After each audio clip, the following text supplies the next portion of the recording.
जय श्री कृष्णा। जय जय वीर गोगा जी महाराज की जय।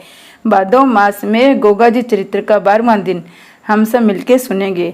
भक्तों, 11वें दिन हमने सुना कि जहर वीर गोगा जी रानी सरील को छोड़कर रास्ते में जलालुद्दीन से मुस्लिम से मुकाबला करते हैं और गौओं को आज़ाद कराते हैं और अपनी माता के पास पहुंचते हैं। भक्तों, जाहिरवीर ने काबुल के बादशाह को जीत गौ कोसी हमेशा को बंद करा के रानी सीजा को राजधानी तंदूर नगरी व रानी सीरियल का सारा हाल नीले घोड़े के उपद्रव अपनी माता को खुश होकर सुनाए। अब इन माँ बेटों की बातचीत को यहाँ छोड़कर राजकुमारी सीरियल का हाल सुनो।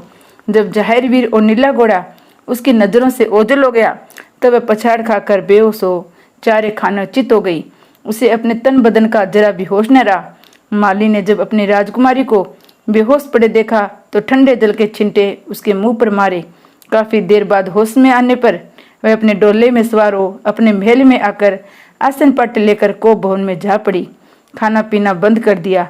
सुबह जब बांदी ने आकर उसकी हालत देखी कि चेहरा उदास है, बाग में गिर जाने के कारण सिर में गुमड़े पड़े हुए हैं, हाथों की चूड़ियां मुल गई है, चुंदरी मिट्टी लगने से खराब थमेली हो गई है, अपनी राजकुमारी की ऐसी दशा देखकर पूछने लगी, राजकुमारी जी कैसा जी है, ऐसी क्यों पड़ी हो, चेहरे की हंसी खुशी सब गायब है, वगैरह वगैरह बहुत से प्रश्न किए, परंतु सबके जवाब नदार जैसे राजकुमारी ने कानों से सुनती है, न आंखों से देखती है, न मुंह से बोल सकती है।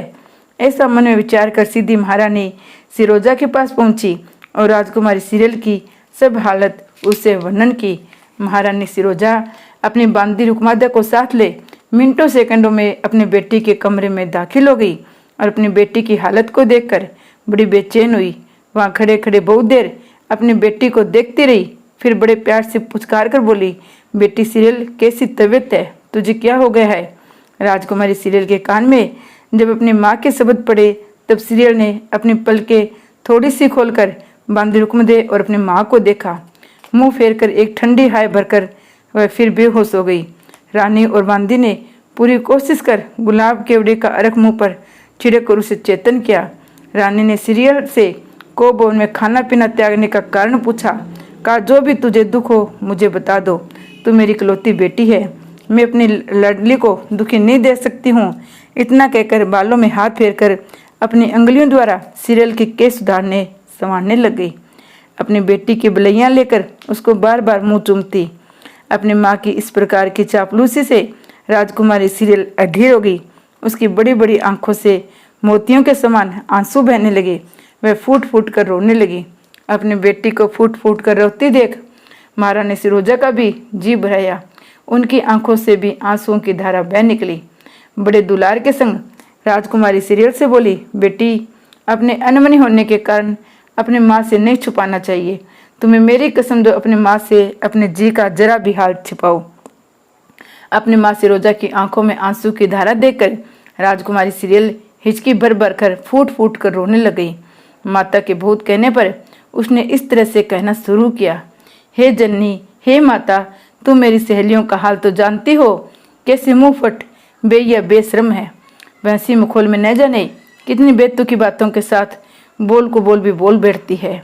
मुझे इनसे पीछा छुड़ाने का कोई उपाय नहीं सूझता। कल ही की तो बात है, जब मैं ताल कटोरा स्नान के वास्ते गई तो कहने लगी, महाराज सीजा अपनी लाडली बेटी सीरियल की क्या जिंदगी भर कुंवारी बिठाए रखेंगे। इसका जोड़ा बे माता ने शायद बनाया नहीं। इस बात से महान दुखी तो थी। आगे बढ़ चढ़कर जब स्नान ध्यान के वास्ते ताल कटोरा के निकट पहुंची तो क्या देखा कि ताल कटोरे का जल बिल्कुल गंदा है, जिसमें घोड़े की लीद व पेशाब की बदबू उठ रही है। ताल की सुंदर बनी पौड़ियां टूट रही थी। मैं और ज्यादा दुख में डूब गई। इसके बाद में फाटक के रास्ते बाग में घुसी तो मेरा जी बड़ा दुखी हुआ। क्या केसर क्यारी, क्या फुलवारी, रोसे पट्टी सब घोड़े ने घुड़ दौड़ मचाकर अपने पैरों से कुचल कर सत्यानाश कर दी है। जितने फल घोड़े से खाए गए खाए, बाकी पैरों से कुचल कर मिट्टी में मिला दिए। क्या अंगूर, क्या सेब, संतरे, अनार, लीची, केले, आम, अमरूद, खिरनी, जामुन, कोई भी फल पेड़ पर नहीं छोड़ा। आप ही बताए, बिना वजह जिसका इतना नुकसान होगा उसे गुस्सा क्यों न आएगा। मैं बाग की हालत देख बागवान से मालूम कर रही थी, तुम्हारे होते हुए इस बाग का सत्यानाश किस शैतान ने किया है। क्या तुम्हें बाग में सोने व गुलछड़े उड़ाने के लिए रखा गया है। हे माता, मैं बागवान से पूछ रही थी कि एक पेड़ के नीचे एक घोड़ा बड़ी जोर से ही निनाया। मैं उसका ही निनाया सुन उधर गई तो उस मनुष्य की बोली बोलने वाले हष्ट पुष्ट नीले रंग के सुंदर अश्व को, जो देवताओं को भी दुर्लभ है, उसको देखा। जी भरकर दर्शन करने के बाद बोली कि अब बाग उजाड़ने की और ताल बिगाड़ने की सब हरकत तुम्हारी है। तो वह मनुष्य की बोली में बोला, हाँ भाभी, ये करामात इस सेवक की है। उसको भाभी कहने की हरकत से मैं आप न रही और एक पौधे की संटे तोड़कर गुस्से में चूरो 5-7 उसके जमा दी। वह बोला, भाभी तुम बिन ब्याह के संटी खेलने लगी। अगर तुम्हें संटी खेलने का इतना ही शौक है तो अपने प्रियतम से जाकर खेलो जो तुम्हारे चित्रसारी में सो रहा है। माताजी अपनी सखियों के सामने उस उजड़ घोड़े की वार्ता सुनकर न जीने का जी चाह न मरने का, एकदम बिल्कुल पागल जैसी बन गई। आगे आगे मैं और पीछे पीछे सब सखियां शिंगल लपक कर चित्रसारी पर जा धमकी। माताजी वहां देखा जैसे देव दुर्लभ घोड़ा है, उससे ज्यादा उसका सवार। मैंने उस खूबसूरत राजकुमार को जगाकर पूछा, आपकी इस बाग में आकर जनाने पलंग पर सोने की हिम्मत कैसे हुई? तो ए मैया, वो बोला, मैं गुरु जलंधर व गुरु गोरखनाथ की प्रेरणा से यहाँ आया हूँ। उस पर मैंने कहा, बाग में उद्यम मचाने की प्रेरणा भी इन दोनों गुरुदेवों से आपको मिली होगी। इस पर वह बोला, नहीं, मुझे ये प्रेरणा मिली है कि जीवन की बाजी लगाकर करे तुम्हारे साथ चौसर सार खेलूं। मैं गुस्से में पागल तो हो रही थी। मैंने सोचा, मैं ठहरी जलंधर नाथ की चेली, ये मुझसे चौसर सार में क्या जीतेंगे। मैं इसके घोड़े को, मैं सुनहरी साध को जीत कर ईंटें डुलवाकर भाभी कहने के उजड़ेपन को सजा दूंगी। मैं अश्वारोही के साथ चौसर खेलने बैठ गई। मेरे जलंधर नाथ वाली विद्या ने कतई साथ नहीं दिया। मुझे ऐसा भास हुआ जैसे किसी संत गोरखनाथ वगैरह ने मेरे संतुल को बांध दिया है। मैंने चौसर की बाजी इसलिए बंद कर खेली कि मैं घोड़े में ही सुनहरी साज को जीत जाऊंगी। पहला दाव तो मैं जीत गई, मगर फिर दूसरे दाव में तो एक दूसरे के प्राणों की बाजी थी। चौसर के पासों ने मेरा साथ नहीं दिया और मैं हार गई। शर्त यह थी, हारने वाला जीतने वाले की जिंदगी भर दास बनकर रहेगा। सो मैया, उसने सब सखियों के सामने मेरे संग 3.5 फेरे लिए और अपने स्वे पर चढ़कर मुझे अधब्यय कर छोड़ के चला गया। महारानी सिरोजा ने अपने मन से दुखी होकर कहा, बेटी तुमने बड़ा बुरा किया, पर भाग्य का लिखा कौन मिट सकता है। फिर सीरियल से बोली, अरे अकल के दुश्मन, तेने उसका नाम पता भी कुछ पूछा था, यही आधा ब्याह करवा लिया। राजकुमारी सीरियल बोली, उसने बताया, मैं राजा उमरा सिंह का पोता राजा जेवर सिंह का पुत्र हूँ। मेरा नाम जाहिरवीर है, माता का नाम रानी बाचल है। मैं और मेरी माँ गुरु गोरखनाथ के चेले हैं। उन्हीं की प्रेरणा से मैं यहाँ आया हूँ। देश हमारा बागड़ दद्रेवा नगर, जाति चौहान है।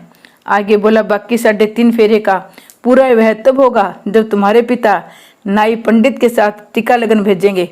तभी राजा महाराजाओं का साथ लेकर शाही ठाट बाट से बारात लेकर तुम्हारे यहाँ आएंगे और सनातन रीति रिवाज के साथ गाजे बाजे के साथ विवाह करेंगे। राजकुमारी सीरियल ज्यों ज्यों अपनी माँ सिरोजा को अपनी आप बीती सुनाती जाती थी, त्यों त्यों रानी सिरोजा के मुंह पर उदासी छाती रही। तेरी आखिरी वार्ता सुनकर तो रानी सिरोजा के शरीर में कंपी होने लगी। अपनी छाती में दुहत्तर मारकर कहने लगी, बेटी तुमने अपने वंश की मान मर्यादा व अपने माता पिता की इज्जत के साथ जो खिलवाड़ किए, उसमें हम कहीं मुंह दिखाने के काबिल भी न रहे। ऐसा तो नीच खानदान के व्यक्ति भी नहीं करने से कांपते हैं। बेटी ऐसी बात कुकर्मी लोग भी करते भय मानते हैं। तेरे कुलछन जो भी सुनेगा वही थू थू करेगा। बेटी तुमने तो गजब कर डाला, तेने तो बादल ही फाड़ डाले हैं। उसमें थेगली लगाने की भी गुंजाइश नहीं छोड़ी। तेने ये भी नहीं सोचा कि मैं राजा सीजा सिंह की कुंवारी कन्या होकर एक परदेसी बिना जाने पहचाने पुरुष के साथ अपने सखियों के बिना, अपने माता पिता की बिना सहमति के व्यय रचा कर क्या अंधेरा कर रही हूँ। इस पर तेरे कुक्रम की चर्चा गली गली कुचे कुचे में फैल गई होगी। सीरियल तूने तो महाराज मनु का विधान ही पलट कर धर दिया है। संत महंतों के बनाए नियम ही उल्ट दिए। तेरी जैसी कुल कलकनी बेटी से तो मैं बांझी भली थी। अगर मैं तेरे इन कुलछनों को जानती तो जन्मते ही तेरा गला घोट देती। भक्तों, जब दुखी महारानी सिरोजा अपनी बेटी राजकुमारी सीरियल को लानत मलामत देकर थक गई और उनका कंठ बोलते बोलते सूख गया, थोड़ा ठंडा नीर पीकर बोली, बेटी तेरे जन्म से काफी दिन पहले की बात मुझे आज याद आ रही है। मैं और तुम्हारे पिताजी संतानहीन होने के कारण एक महात्मा के कहने से गुरु गोरखनाथ की ज्योत प्रज्वलित करनी शुरू की थी। काफी दिन बाद संत गोरखनाथ जी महाराज हमारे तंदूर नगरी पधारे। हम दोनों दंपतियों ने उनकी बड़ी सेवा की। उनके कहे अनुसार भंडारा कर उनके 1400 चेलों सहित दूसरे संत महंतों को दान दक्षिणा देकर संतुष्ट किया। गुरु गोरखनाथ हम लोगों की सेवा से संतुष्ट होकर बोले, हे राजन, इस समय अपने गुरु मच्छिंद्र नाथ जी महाराज को खोजने में लगा हूँ, जो 12 वर्ष से लापता है। इसलिए मैं तुम्हारी इच्छा पूर्ति में असमर्थ हूँ। इस कारण कोई भी ईश्वरीय काम किए बिना क्रिया किए पूरा नहीं हो सकता। इसके लिए समय की आवश्यकता है। इसलिए आप लोग मेरी बात मान गुरु जलंधर नाथ की सेवा करो। वह भी मेरे गुरु मच्छिंद्र नाथ के समान ही योगी है। दोनों एक ही गुरु के शिष्य है। उनकी सेवा से समय आने पर तुम्हारे यहाँ एक भाग्यशाली कन्या जन्म लेगी, और जब वह ब्याह के योग्य हो जाएगी तो मेरे चेले गोगाविद देवा निवासी के संग ब्याह देना, जो मेरी चेली महारानी बाछल के गर्भ से उत्पन्न होगा। इतनी वार्ता करके योगीराज गुरु गोरखनाथ अपने गुरु मच्छिंद्र नाथ की खोज करने त्रिया राज्य की तरफ चले गए, और हम दोनों दंपति गुरु जलंधर नाथ के पधारने की घड़ियां गिनने लगे। उनके नाम की ज्योत सुबह शाम प्रज्वलित करनी शुरू कर दी। काफी समय बाद हमें ज्योत प्रज्वलित करने बीत गए। तब एक रोज जलंधर नाथ योगी ने पधार कर हम लोगों को दर्शन दिए, और हमने भी तन मन धन से उनकी सेवा की। उन्होंने भी आशीर्वाद देकर कहा, तुम्हारे यहाँ एक चांद के समान कन्या जन्म लेगी, तभी हम अपने चेलों की जमात लेकर आएंगे और कन्या के जन्मोत्सव का भंडारा जिमेंगे। सो बेटी, उनके आशीर्वाद से 9 महीने पीछे तेरा जन्म हो गया। जब हमने जन्मोत्सव मनाने का दिन पुरोहित जी के बताए अनुसार निश्चित किया, तभी योगी गुरु जलंधर नाथ ने अपने प्रमुख चेले कानिफा नाथ और जमात के साथ हमारी धूना नगरी में पधारे। हमने भी तुम्हारा जन्मोत्सव बड़े धूमधाम से मनाया। साधु संतों को दान दक्षिणा दे संतुष्ट किया। हम दोनों से प्रश्न हो गुरु जलंधर नाथ जी ने आदेश दिया, इस कन्या का रिश्ता बागर निवासी गोगा वीर से करना। वह तुम्हारी बेटी सीरियल के समान ही दूज का चंद्रमा ही जैसा उज्जवल वर्ण का वीर है। सो हे बेटी, गुरु जलंधर नाथ के वचन सुनकर तुम्हारे पिताजी बड़े लाल पीले हो गए और अपने दोनों हाथ जोड़कर बोले, कन्या चाहे जीवित रहे चाहे मरे, मैं तो बागड़ के चौहानों में अपनी सूता का हरगिज नहीं ब्याहूंगा। इस बात को सुनकर गुरु जलंधर नाथ के प्रमुख चेले कानिफा नाथ ने भी तुम्हारे पिता के सुर में सुर मिलाकर कहा, ठीक है राजन, बागड़ के झगड़ालू चौहानों में बेटी ब्याहने की मेरी भी सलाह नहीं है। इस पर गुरु जलंधर नाथ ने अपने प्रमुख चेले कानिफा नाथ से बोले, तो क्या मेरा वचन मिथ्या रहेगा? बेटी कानिफा नाथ, मेरा वचन अवश्य पूर्ण होगा, वह मिथ्या नहीं हो सकता। बे माता के लिखे को मिटने की किसमें सामर्थ्य है? कानिफा नाथ बोले, गुरुजी, मैंने आपको नाराज करने के वास्ते तो ये बात नहीं कही। गोरखनाथ मुझे कई दफा अपमानित कर चुका है, मैं उससे किस बात में कम हूँ? मैंने तो उसी द्वेष के कारण राजा सीजा से ऐसी बात कही है। वैसे मुझे इन झगड़ों में पड़ने का क्या वास्ता, चाहे किसी का व्यय गोना रोज हो या न हो। हम साधु लोग इनकी झंझट से क्यों माथा पच्ची करें?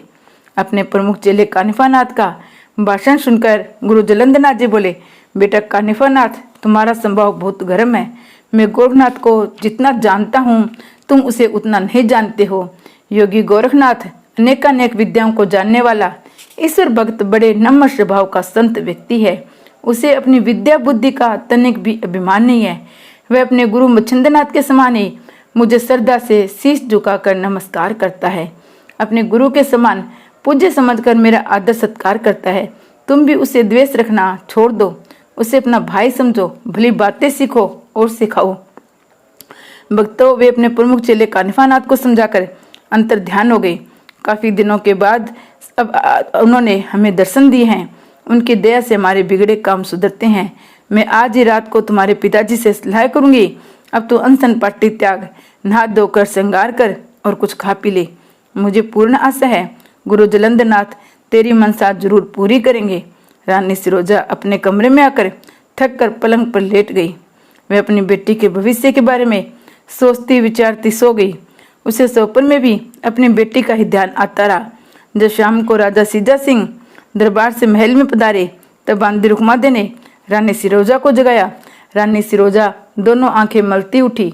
अपने सम्मुख अपने प्राणनाथ को खड़ा देखकर मुड्ढा बिछाकर बोली, मुझे बड़ी गहरी निंद्रा आ गई थी। आप बैठने में बैठो, मैं पान लगा कर लाती हूँ। भक्तों, राजा सीजा सिंह बड़े दूरंदेशी राजा थे। उनका सारा जीवन न्याय करने में बीता था। वह शक्ल देखकर ही अपराधी व निरपराधी को घड़ी भर में पहचान लेते थे। उन्होंने अपनी रानी सिरोजा के माथे पर चिंता की रेखा पड़ी। उन्होंने निश्चय हो गया, आज महारानी दुखी है।